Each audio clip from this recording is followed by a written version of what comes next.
Hello again, my name is Anne Marie Zansel, and welcome to Coming Out and Beyond LGBTQIA plus stories. I am an ordained minister, bereavement counselor, conversationalist, spiritual wanderer, later in life lesbian, change maker, blogger, author, mom of 4 beautiful children, wife to my lovely wife, Tonda McKay, a northerner living in the South and trying to figure it all out.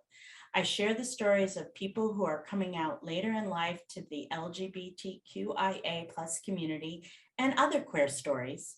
These stories are compelling, heartbreaking, joyful, and inspirational. I started this podcast because we need to normalize exploration of sexuality and gender at all ages. Plus, visibility is vital to the queer community. It's never too late to be who we are created to be. My guest proved that. Shanon Oury practiced law for 20 years before changing careers to follow her passion to provide affordable housing to low-income families. She was appointed the executive director of the Lawrence Housing Authority in January of 2011. She is a member of the Affordable Housing Advisory Board for Lawrence, Kansas, served on the board for the Lawrence Douglas County Public Health, and is the convener for the Community Health Plan for the Safe and Affordable Housing Initiative. She's involved in several nationwide organizations that promote affordable housing. She is an adventurer, avid kayaker, and hiker. She has 2 adult daughters that share her quest for adventure. Welcome, Shannon. It's so nice to have you here today. Thank you. So Shannon and I met in a support group of mine that she joined, and Shannon is a lawyer and she is here today in that capacity. But what's the disclaimer, Shannon? Yes, I am not providing legal advice. I am providing practical advice for the process of getting divorced. Okay. So Shannon, you got divorced, 5 years ago, 5 years ago? Nope, it is exactly 2 years ago today. Oh my God. Is that a congratulations? Yes. Congratulations. Okay, Shannon, let's talk about your divorce a little bit. And also too, then we'll move on to talking about some things women should think about as they're going through a divorce, because you and I had very different experiences of divorce, and we've talked about that before. So what was your divorce like? Yeah, so I was married for almost 27 years to a man. We had 2 children and relatively significant assets. And that relationship was not working, and we decided to get divorced because it was amicable. We both wanted to be divorced. We were able to use a mediation process rather than both hire lawyers and really go at it. Both of us made some compromises in what we gave and what we accepted. We've decided to get divorced in September of 19, and our divorce was final by February of 2020. Wow. So it went pretty quickly, and you were able to do the mediation route. Correct. And so really our legal fees were very minor, because all we needed our lawyers for were to review our settlement agreement and to file the divorce. So we probably both spent less than $5,000 on each of our attorneys to get through the divorce process. I should stress that that is a very positive divorce story. Most people spend a lot more money than that, and it takes a lot longer than that to get through the process. Yes, because I'm the one who spent $87,000 on a divorce, and it took 1.5 years because there was a lot of feet dragging by my ex-spouse. So, and that typically happens to people. So Shannon, what kind of divorces are out there? I know there's collaborative, meditation, and then the legal route. Can you explain those to me? Sure. So if you and your spouse both want to get divorced and can still work together, then you can do a collaborative process or a mediation. That is where you and your spouse don't take your lawyers and you go meet with a impartial third party, talk through what the options are, and reach an agreement. That agreement you then take to your lawyers to review, gets filed with the court. Put a pin there in the divorce agreement, because it's really important to know what you're getting yourself into when you execute that document. So that's the easiest route. That is the least expensive route. Is there a difference? Is there a difference between collaborative and mediation? Collaboratives, a lot of times you might have a lawyer also. So it can be a situation where you have a lawyer there with you. Mediation, generally you do not show up with your lawyer. You're trying to do this without engaging and getting on the legal fees, right? And you know, basically everyone should remember that why you pay so much to a lawyer is that you're buying their expertise. So it's really important to know what kind of divorce you're going to have, right? Because if you already don't agree, don't waste your time on mediation, because it has a fee also. And if, I mean, really, you know, my ex-husband and I had, our relationship had evolved or devolved to a business partnership. And so we were very able to make the divorce just part of the resolution of that business. Do you think that, though, that was successful because you're a lawyer? Well, what I will say is that I knew what my rights were. So I wouldn't advocate anybody go into any situation, mediation, collaboration, or anything without understanding what your rights are. Your state is going to have very specific rules about maintenance or alimony, child custody issues, how you split property, what's communal property, what's separate property, how you determine that. Your state has those rules.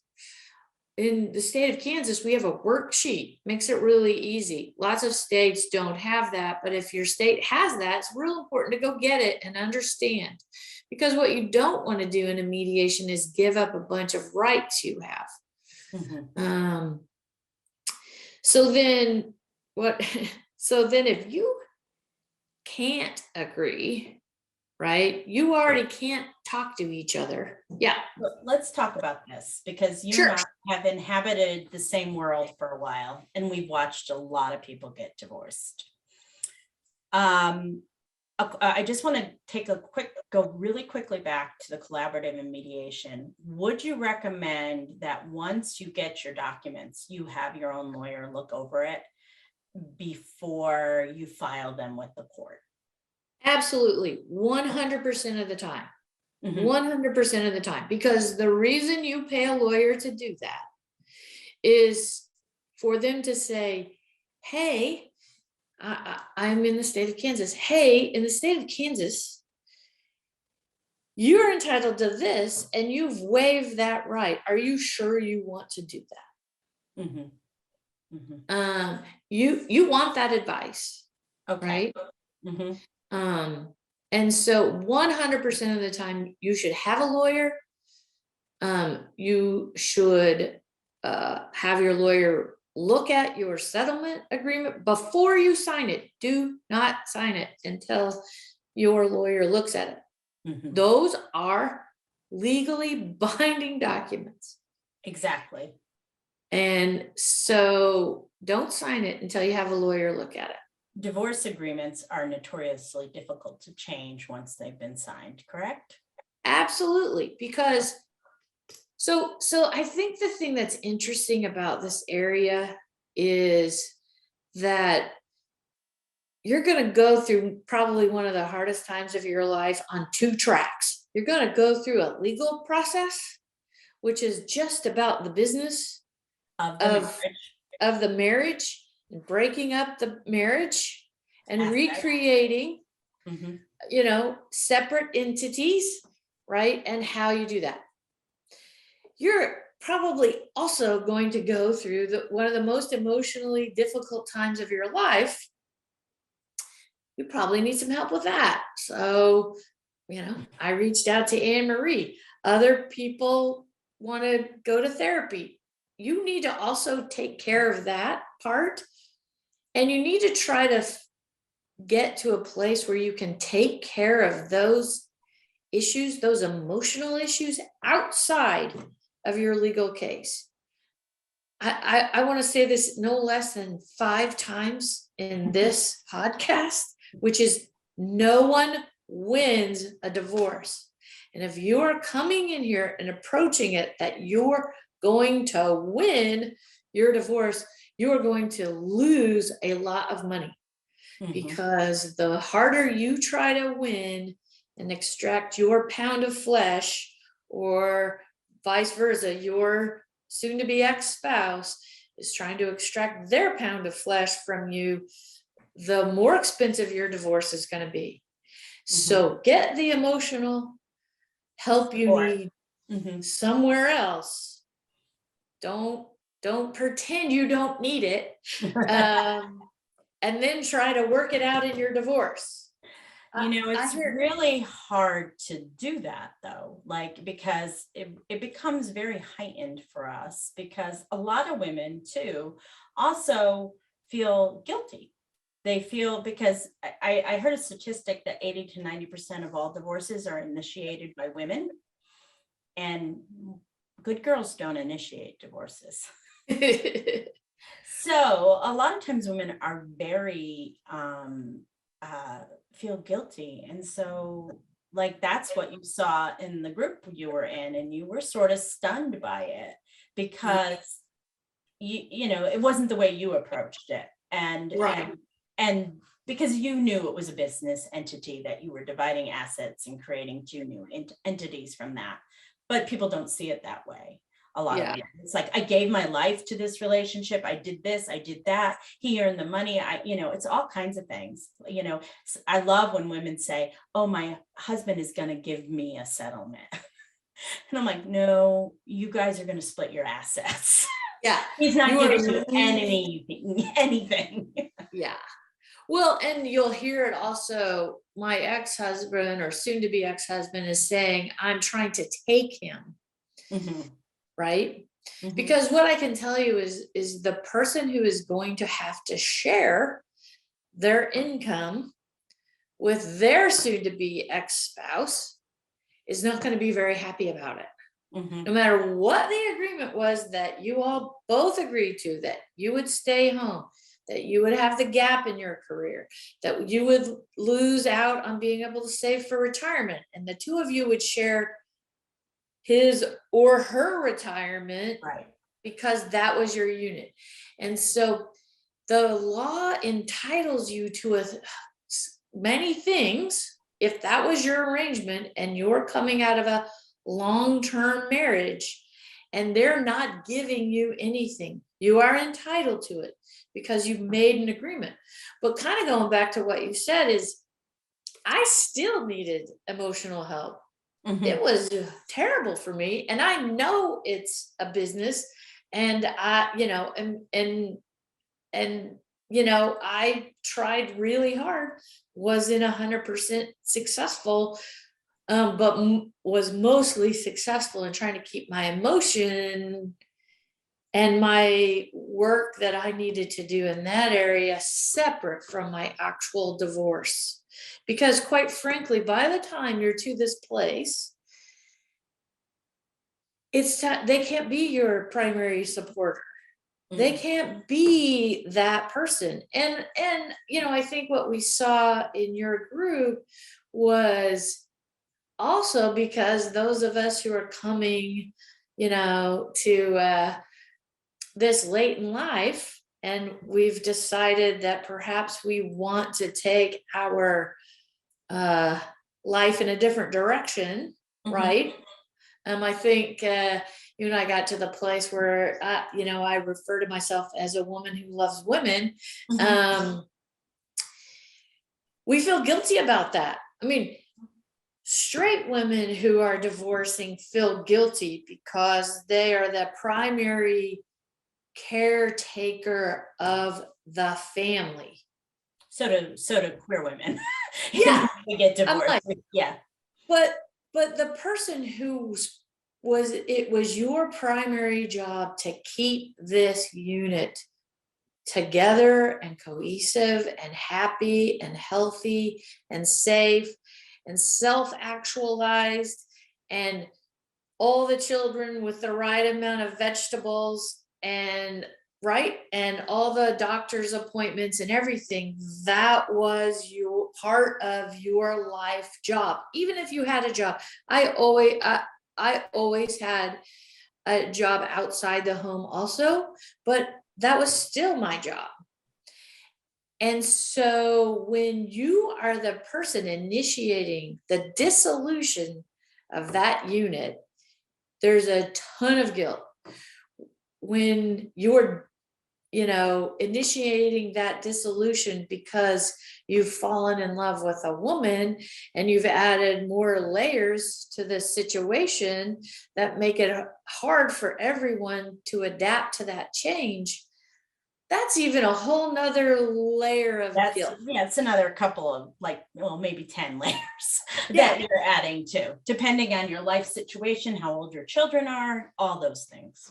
And what I saw in our group was people willing to give up their financial security because they felt guilty. And I am again saying those two things are separate. Those two things are separate. What I'm hearing you say is if you're in the process of divorcing and you feel enormous guilt around the divorce, to seek emotional support from a professional who knows about this, either a therapist or a coach that can provide you to help you work through this guilt.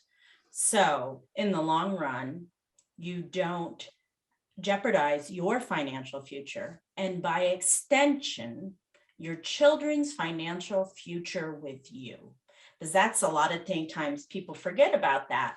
Because if you say, oh, I'm just going to give up and give them everything, a lot of times when you're the parent and you haven't worked in a long time and stuff like that, you aren't able to provide for your children in the way that you want to. I mean, you may not have the same level that you had with your spouse, but you would still be able to provide for your children and if you were fair.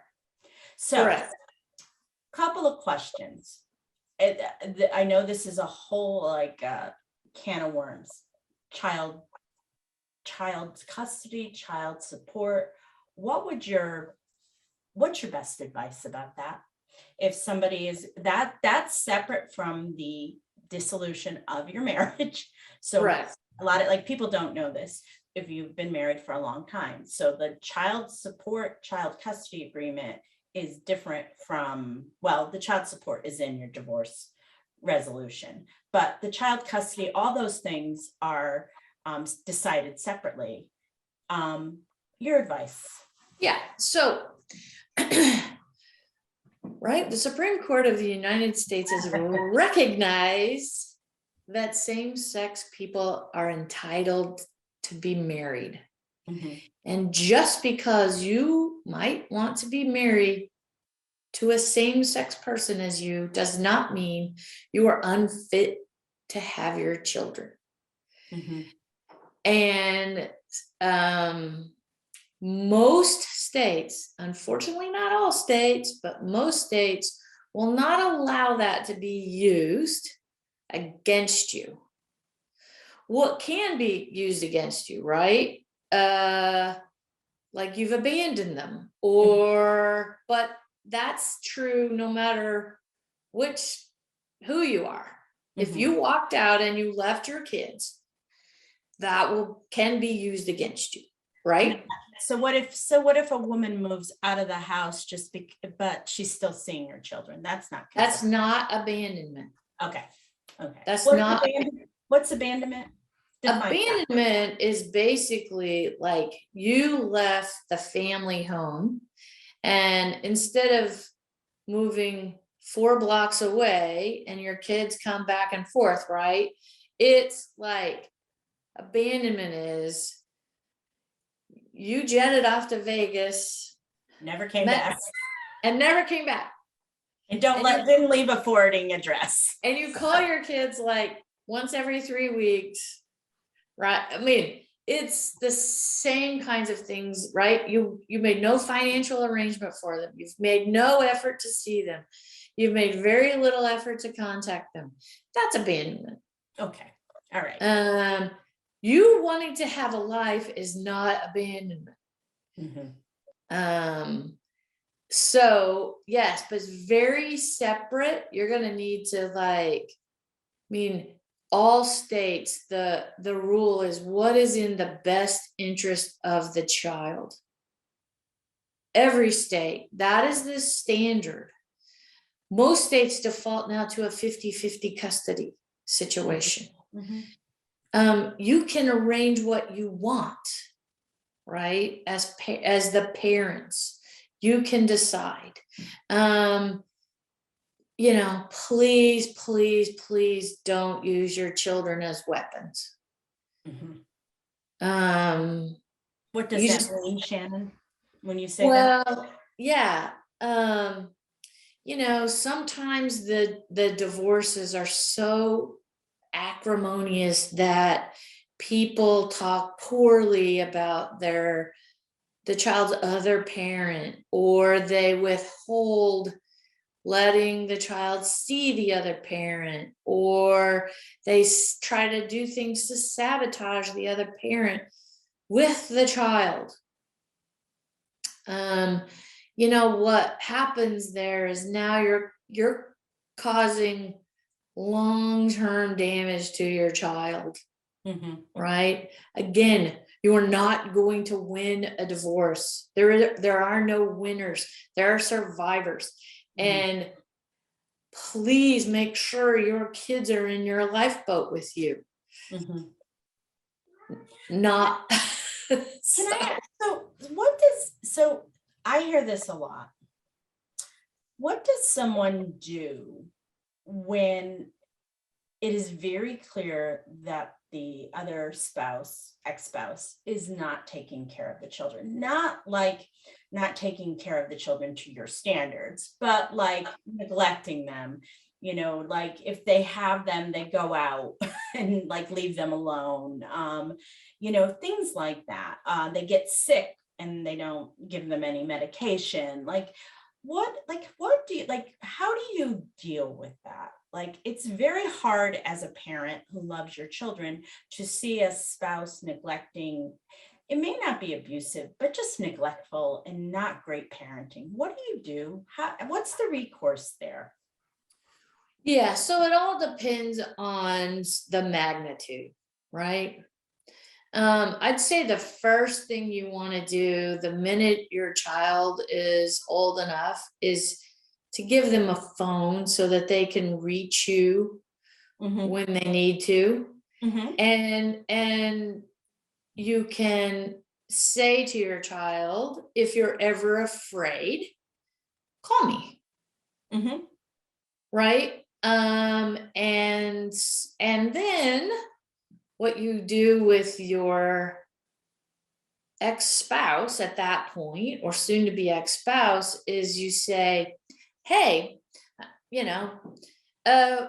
when you want to go out or whatever, I'm happy to take the child. And you can grab them the next morning, and not threatening. Don't be like, I'm coming to get the child and I'm taking you back to court, because if I'm going to have them more than 50% of the time, I'm going to make you pay, blah, blah, blah. have your first priority to be that child's safety, both physical safety and psychological safety. So, because if you argue and try to use one of those unsafe situations with your spouse, then your child is caught in the middle. And so, you say to your child, anytime you feel sick, anytime you feel scared, anytime you feel lonely, you call me. Okay. Can you change a custody agreement? Absolutely. So here's the other part. Here's my Okay. other part of that advice. And then you document Yes. every single one of these instances, because at some point, if it was your ex-spouse met this person and for 3 weeks they acted like a 20-year-old instead of a 45-year-old, okay, well, that may be a poor decision making, but that doesn't warrant changing the custody agreement, right? But if what you're seeing is over a 3, 4, 5, 6 month period, your child is being left alone a lot, and they're at an age where generally you wouldn't leave them alone. So we don't leave 8-year-olds alone, and we just don't do that. And all of a sudden you're discovering your 8-year-old is being left alone to all hours of the day and night and the next day. That's important, and you need to document. I do know that, I don't know if you know the names of them, but I do know that there are apps that you can use as communication apps with your spouse if you are having difficulty. Now, the trouble is to get them to use those apps, but it's a way to document everything and all the conversations, because if things get too acrimonious, put everything in writing. Email is really good because email is time stamped and date stamped. So, and then you have a written record of what has gone on, and because you need proof. If you're going to try and change your child custody agreement, you do need proof. Right. So my next question for you, okay, you're a woman, whether you're gay or straight, doesn't matter. You're thinking about getting divorced, but you're not sure if you want to. How do you start? Like, look at, so what happens is, I know women get very guilty that they're even thinking about divorce. And so they don't really make any, they don't talk to a lawyer beforehand. Like, that's my biggest regret, that I did not talk to a lawyer before I started this whole thing, because it would have been very helpful to me and I would have learned things that I just didn't know. If you're thinking about leaving your marriage, what kind of steps should you take? Yeah. To get ready. So maybe it's not going to be for a year from now. Maybe it's 6 months. Maybe it's 3 years from now. How do you start planning? So know what your rights are. Go talk to a lawyer. Pay a lawyer for an hour, right? Or whatever.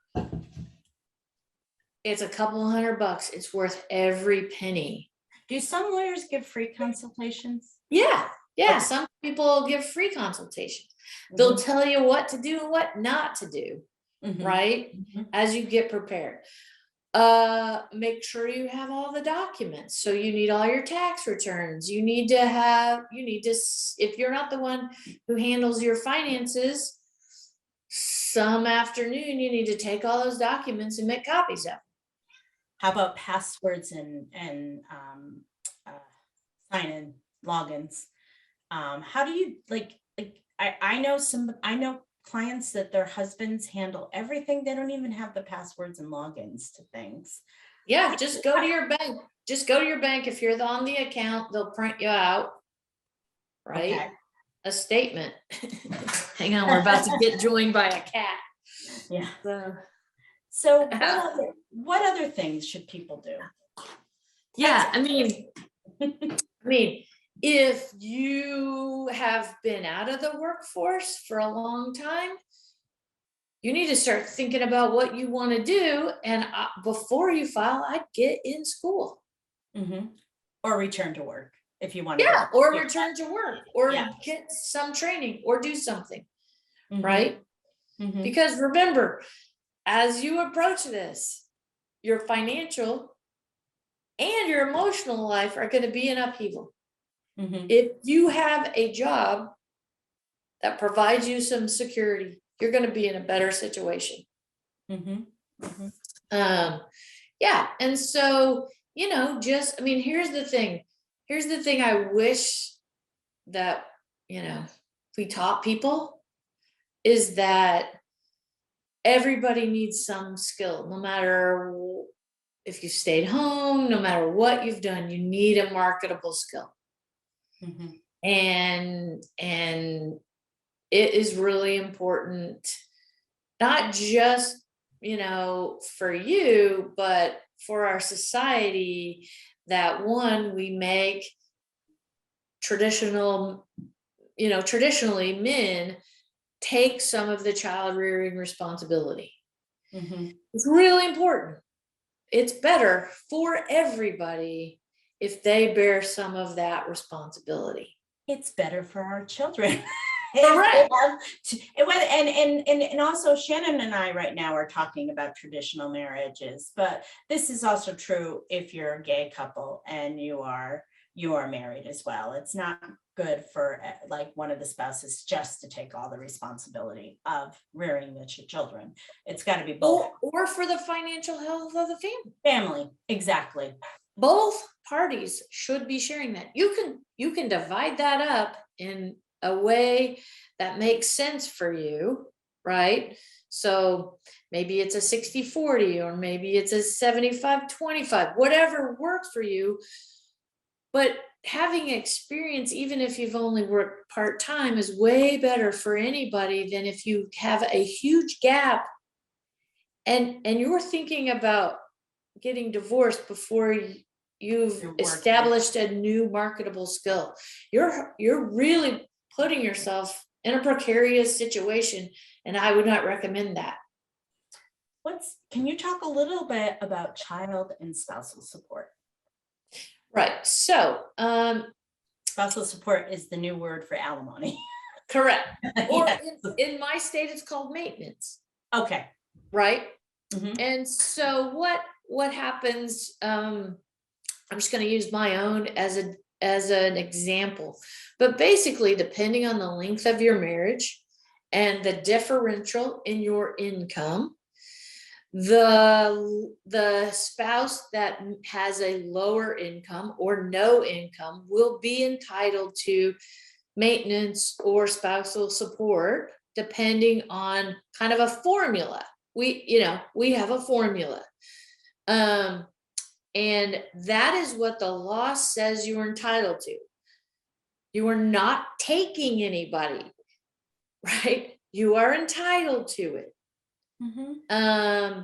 Because what you gave up has a value, and this is compensation for what you've given up. Mm-hmm. Usually it's limited unless both parties are older, right? And so you will be entitled to a certain amount based on a formula. Mm-hmm. I highly recommend that you don't give that up. How about a lump settlement? Because I did. Yes. Because my ex-husband was very manipulative with money. So I was like, I don't want to deal with this for the rest of my life. Right. So I took a lump sum. So I worked part-time for 5. So the state of Kansas said I could have gotten up to 7 years. I said, hey, I took a break in my career. I worked part-time for 5 years.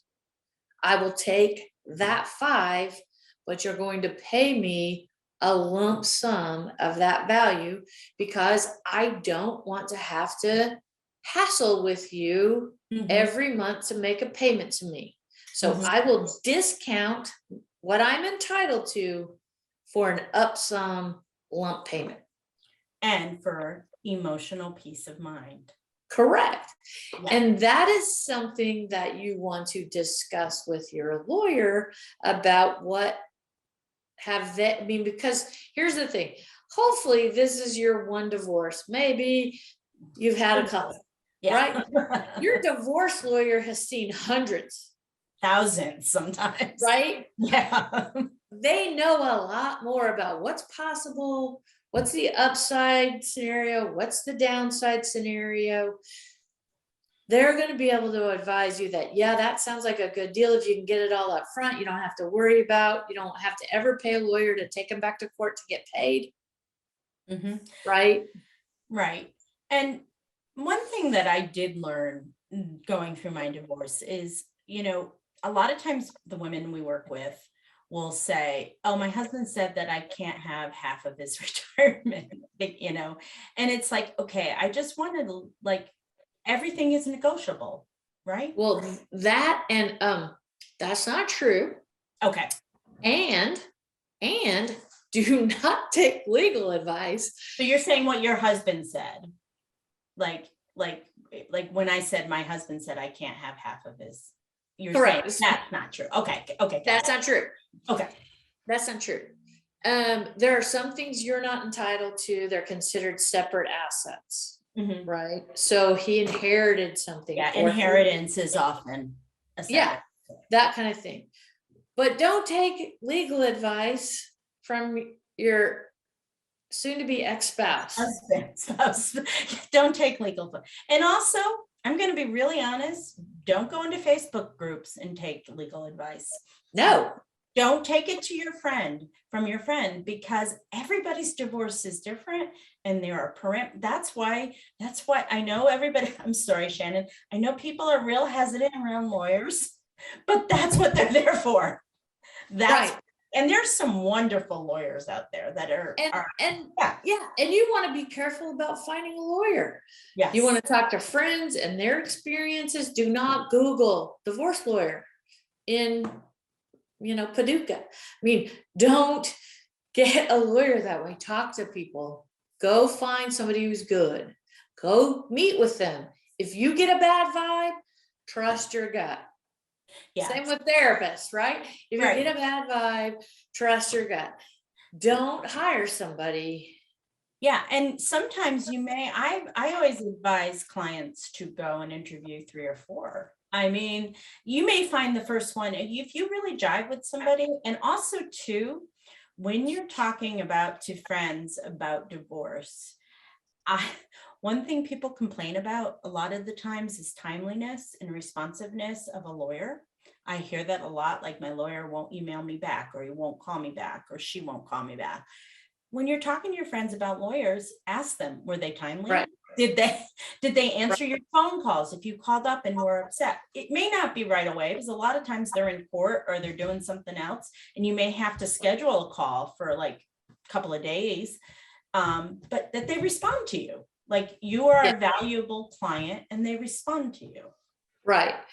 And if your lawyer says to you, I won't know anything for 90 days, don't call him every week for the next 3 months, because you will be billed for that. And they will say to you, I don't know anything. I'll call you when I know. And I was in private practice. I never practiced divorce, but I had a lot of partners who did. And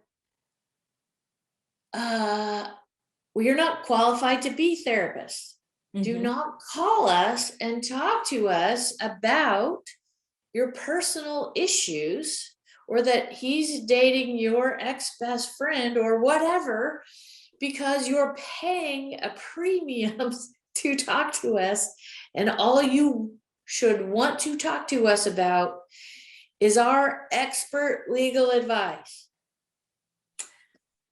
That is really good advice, Shannon, because just remember this: every time you contact your lawyer, whether you talk to them on phone or you email them, that is billable hours for them. And so they can bill you for that.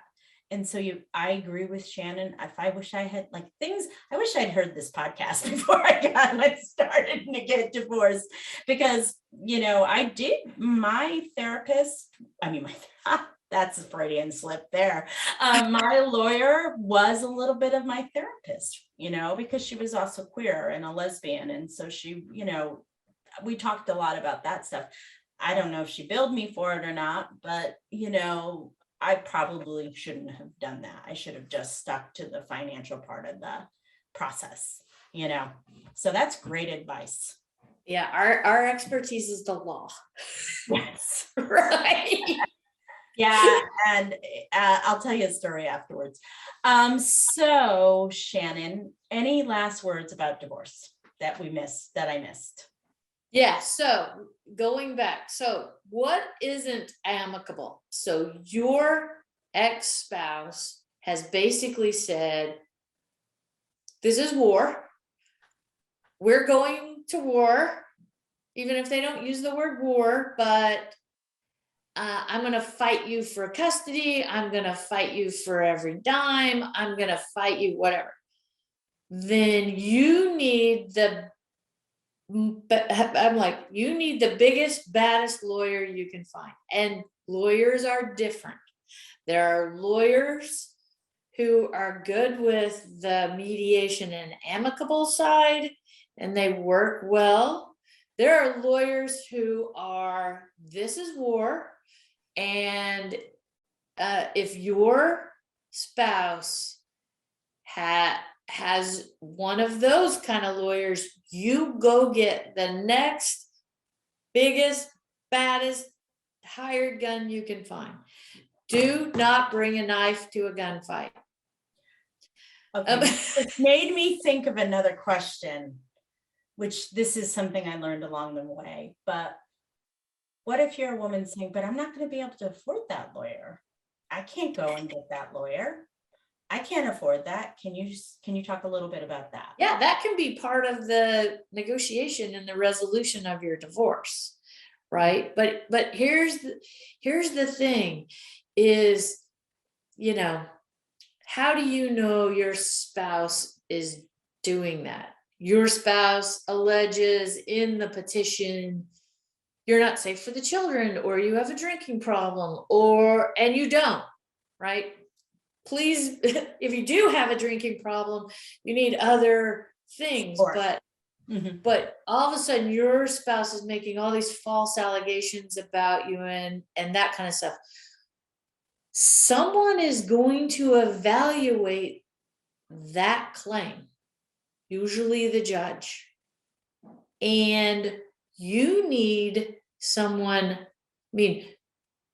articulating your case just as strenuously as your spouse is articulating how unfit you are.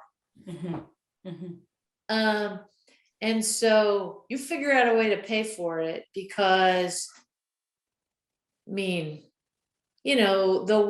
worst case scenarios is like, right, you don't get the visitation of your children that's best for your children. You don't, right? These are real stakes, right? And remember, like, I've had so many people say, my ex-spouse's lawyer is such a jerk, or which not quite that word. And I say, they don't care. It's not personal for them. That's their job. If your ex-spouse or soon to be ex-spouse comes to the lawyer and says, I want to take them for every dime. I want 100% of custody. I don't think they're safe with our children. We do not vet this. We say, okay. That's our job.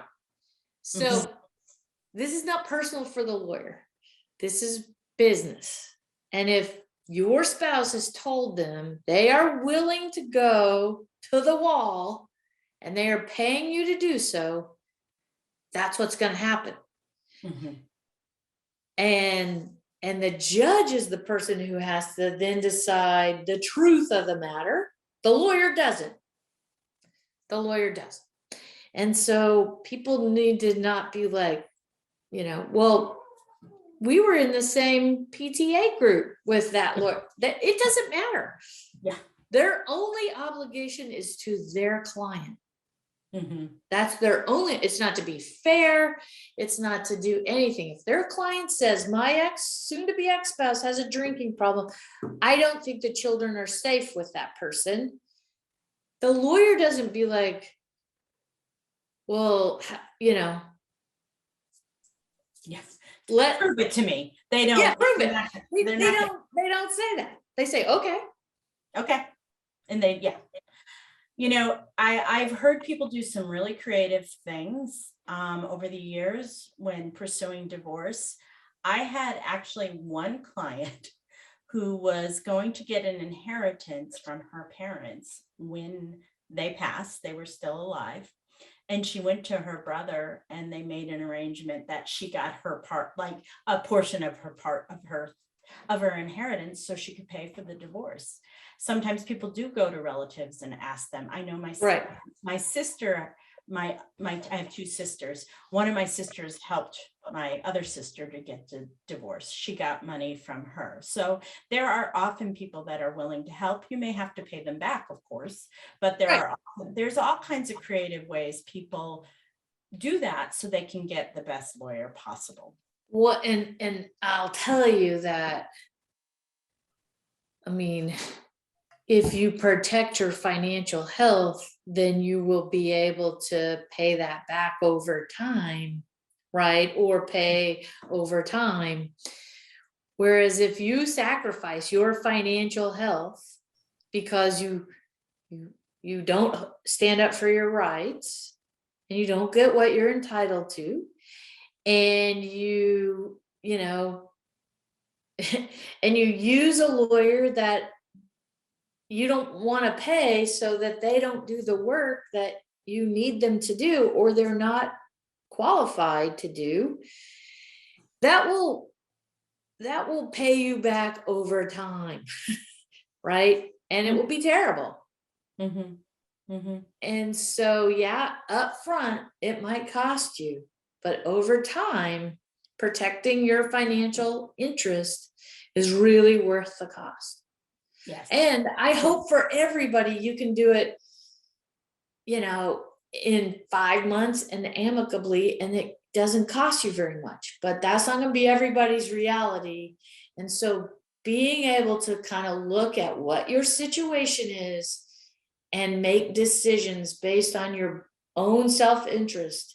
And again, I just want to say, do not give up your financial well-being because you want to be divorced, because you have decided you love other women, because you're tired, because I mean, those are guilt-laden reasons, right? That societal constructs and other people have put on us, but we are entitled to be fully formed, actuated human beings, to love who we love, to do the job we want to do, and to raise our children.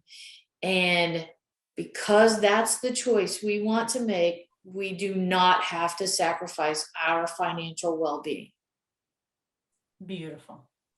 I think we're going to let that be the last word about divorce today. That was great. So Shannon, I always ask this at the end of my podcast, my woman loving woman friend. Did you have a coming out song? I'm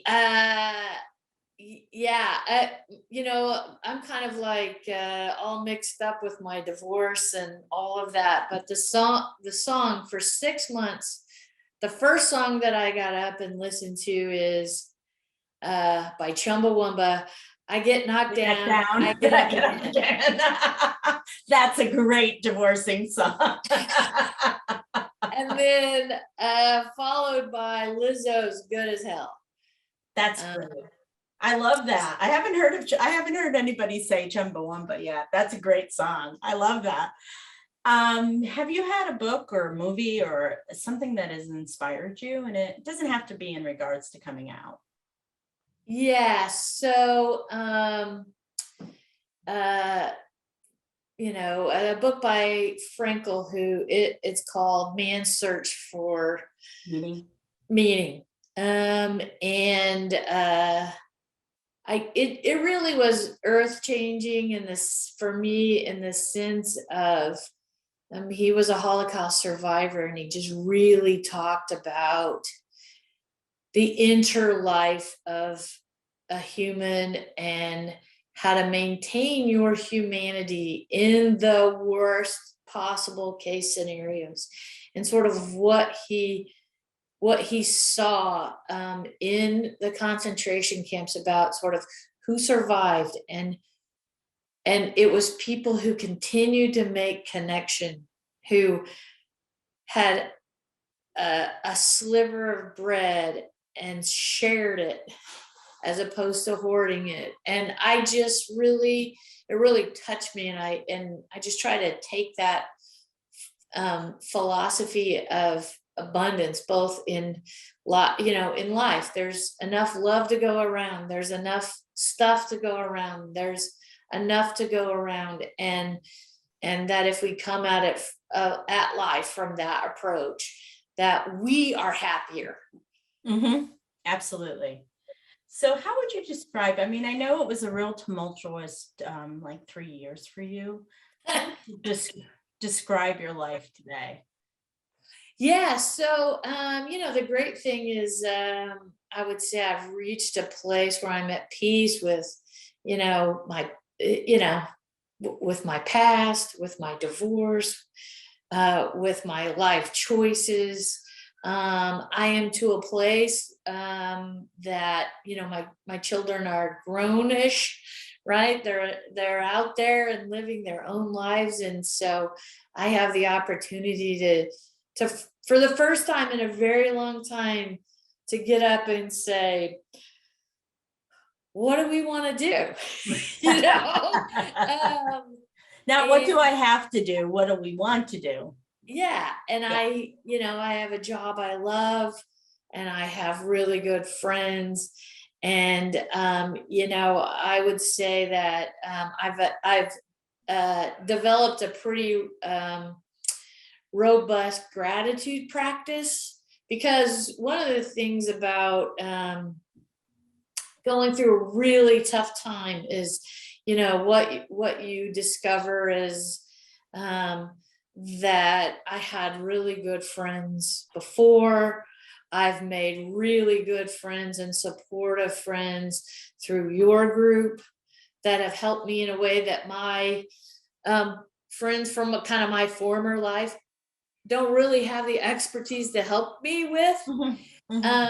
And so, the kindness of strangers has really come to the fore, and that really it's my choice whether I stay down or whether I get back up every day again, right? And so I've decided to even if you knock me down, I'm getting back up, and most likely I'm gonna go get in a kayak or do something that I find fun and exciting. Yes, she's our adventurer. So thank you, Shannon, so much. And again, a disclaimer about this is not legal advice. We're just talking about divorce. Correct? Yes, this is very practical advice for go get a divorce lawyer. Yes. And try to do this in a way that is not destructive to everyone involved. Yes. Thank you so much for your time today. I really appreciate it, Shannon. It was great having you. It was my pleasure.